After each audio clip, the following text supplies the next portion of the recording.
आज हम next application discuss करेंगे acidic strength of carboxylic acid.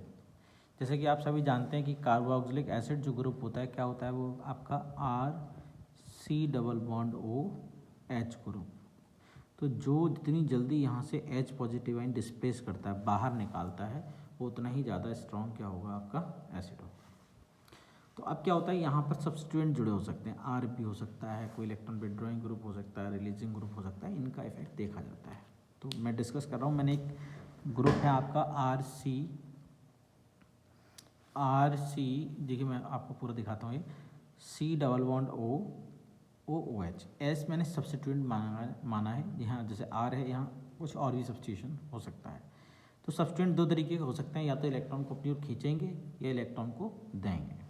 अब देखिए, अगर हमें H को यहाँ से बाहर निकालना है तो ये बॉन्ड कैसा होना चाहिए, इसकी स्ट्रेंथ कम होनी चाहिए। स्ट्रेंथ कम कब होगी, जब ज़्यादातर ऑक्सीजन ज़्यादातर इस इलेक्ट्रॉन के जो बॉन्ड के इलेक्ट्रॉन है, इनकी इसको बॉन्ड पेयर कहेंगे, किसके पास होगा, ऑक्सीजन के पास।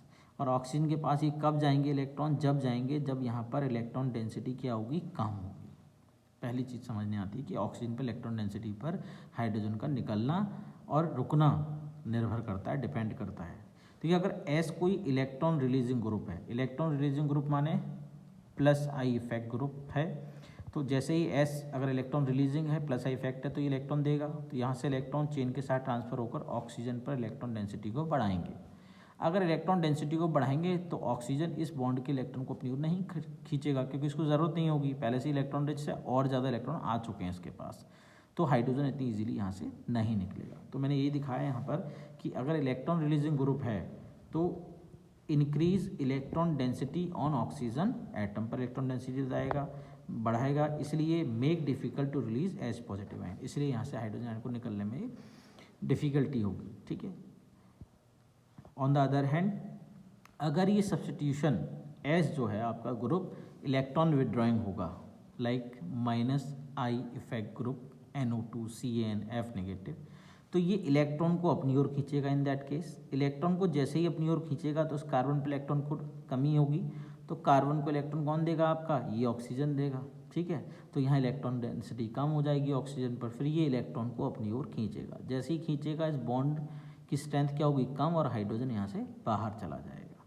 तो यानी कि इसका मतलब क्या है, जो इलेक्ट्रॉन विड्रॉइंग ग्रुप है, -I इफेक्ट ग्रुप हैं, वो ऑक्सीजन पर इलेक्ट्रॉन डेंसिटी को कम कर रहे हैं, तो बॉन्ड O और H के बीच का वीक हो गया और हाइड्रोजन बाहर निकल जाएगा। तो मैंने यहाँ यही लिखा है, electron withdrawing group -I effect, चाहे तो आप ब्रैकेट में लिख लीजिए, -I इफेक्ट के जो ग्रुप होंगे वो इलेक्ट्रॉन डेंसिटी डिक्रीज करेंगे ऑक्सीजन एटम पर और easily removal of hydrogen atom, और हाइड्रोजन बाहर निकल जाएगा।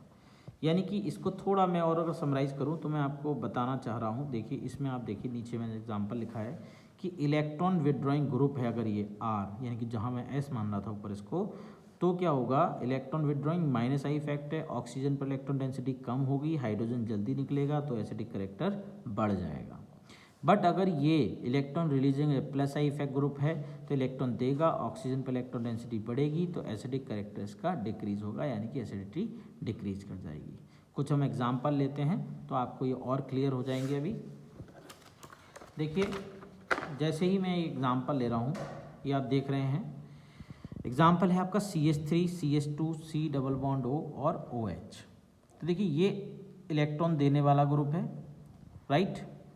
यहाँ पर भी एक देख रहे हैं आप CH3 C डबल OH, ये भी इलेक्ट्रॉन देने वाला ग्रुप है, लेकिन दोनों में ज़्यादा इलेक्ट्रॉन कौन देता है, मिथाइल ग्रुप, और ये क्या देता है, कम देता है, जैसा कि हम पहले ऑर्डर पढ़ चुके हैं। और देखिए यहाँ मैंने क्या किया, हाइड्रोजन एक हटा दिया और उसकी जगह Cl लगा दिया, -I इफेक्ट, तो ये इलेक्ट्रॉन अपनी ओर खींचेगा, फिर यहाँ से इलेक्ट्रॉन यहाँ शिफ्ट होंगे और ऑक्सीजन से इलेक्ट्रॉन थोड़े यहाँ आएंगे, तो ये ऑक्सीजन क्या करेगा, ये इलेक्ट्रॉन अपनी ओर खींचेगा, तो हाइड्रोजन यहाँ से डिस्प्लेस हो जाएगा, क्योंकि यहाँ ऑक्सीजन पर इलेक्ट्रॉन डेंसिटी डिक्रीज हो रही है due to presence of -I effect, तो हाइड्रोजन रिलीज हो जाएगा। लेकिन इस केस में देखिए, क्योंकि इलेक्ट्रॉन दे रहा है तो यहाँ से देर में होगा, इलेक्ट्रॉन दे रहा है तो इलेक्ट्रॉन डेंसिटी बढ़ाएगा, तो इतनी जल्दी हाइड्रोजन रिलीज नहीं होगा। तो इन दोनों में ये -I इफेक्ट ग्रुप है, ये +I, तो आपको जैसा मैंने बताया था कि -I वाले इलेक्ट्रॉन डेंसिटी घटाते हैं तो एसिडिटी को बढ़ाते हैं। तो इन दोनों में तो एसिडिटी इसकी ज़्यादा हो गई, किसकी? इसकी, मोनोक्लोरोएसिटिक एसिड की।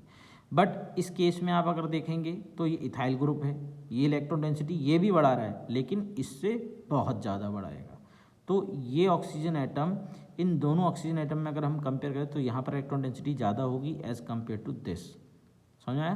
तो यहाँ कम होगी, इसलिए ये हाइड्रोजन फ्री भी जल्दी निकालेगा इथाइल के कंपैरिजन में, इसलिए इसकी एसिडिक कैरेक्टर ज़्यादा होगी देन इसके। ठीक है, एक और एग्जांपल मैं आपसे ले रहा हूँ, लास्ट एग्जांपल है आज का ये। देखिए ये CH3COOH एसिटिक एसिड है, ये H सब्स्टिट्यूट करके मैंने क्लोरीन लगाया है तो मोनोक्लोरो एसिटिक एसिड, ये डाईक्लोरो एसिटिक एसिड और ये ट्राईक्लोरो एसिटिक एसिड। अब आप देख रहे हैं जितने ज़्यादा इलेक्ट्रॉन विड्रॉइंग ग्रुप होंगे उतना ज़्यादा ऑक्सीजन पर इलेक्ट्रॉन डेंसिटी कम होगी, उतनी जल्दी हाइड्रोजन बाहर निकलेगा। तो देखिए यहाँ कितने -I इफेक्ट ग्रुप हैं, 3 -I इफेक्ट ग्रुप हैं, यहाँ पर 2 Cl एटम है -I, यहाँ पर 1। तो सबसे ज़्यादा इलेक्ट्रॉन डेंसिटी कहाँ कम होगी? जहाँ पर 3 होंगे, फिर उससे कम किस में होगी? इसमें, फिर इसमें। तो सबसे कम इलेक्ट्रॉन डेंसिटी इसमें, इसलिए सबसे ज़्यादा acidic character trichloro acetic acid का हो गया। फिर किसका होगा? डाई का होगा, फिर किसका होगा? मोनो का। अब देखिए इसको तो मैं पहले भी डिस्कस कर चुका था, एसिडिक एसिड का क्या होता है? कम होता है। तो इसका मतलब यहाँ से मैं ये बताना चाहता हूँ कि जैसे +I और -I दो हैं तो -I वाले का एसिडिक नेचर ज़्यादा होगा। -I में भी नंबर पर डिपेंड करेगा, अगर एक -I है फिर 2 हैं तो 2 वाले ज़्यादा इलेक्ट्रॉन डेंसिटी कम करेंगे ऑक्सीजन पर, तो 2 वाले का ज़्यादा होगा। 2 हैं तो 3, 2 और 3 हैं तो 3 वाले में और ज़्यादा इलेक्ट्रॉन डेंसिटी कम होगी तो 3 की होगी। इसलिए पेपर में बहुत बार क्वेश्चन आता है इस तरीके का कि जो मोनोक्लोरो एसिटिक एसिड है, जैसे कि इसका देख रहे हैं, इसका एसिडिक नेचर सबसे कम होता है, फिर डाई का उससे ज़्यादा और ट्राई का सबसे ज़्यादा होता है। Thank you for watching the video. और अगर अभी तक भी आपने हमारा चैनल सब्सक्राइब नहीं किया है तो प्लीज़ सब्सक्राइब करें, लाइक करें और कमेंट ज़रूर करें। इनसे हमें और अच्छा लगता है कि आप कोई डाउट्स आ रहे हैं आपके तो आप पढ़ रहे हैं, अच्छा लगता है। तो आप लोग मोटिवेशन के लिए भी हमारे बहुत ज़रूरी है, हम लोग जितनी मेहनत करते हैं वीडियोज़ बनाने के लिए तो ज़रूरी है। तो कृपया हमारे चैनल को लाइक करें, सब्सक्राइब करें। Thank you.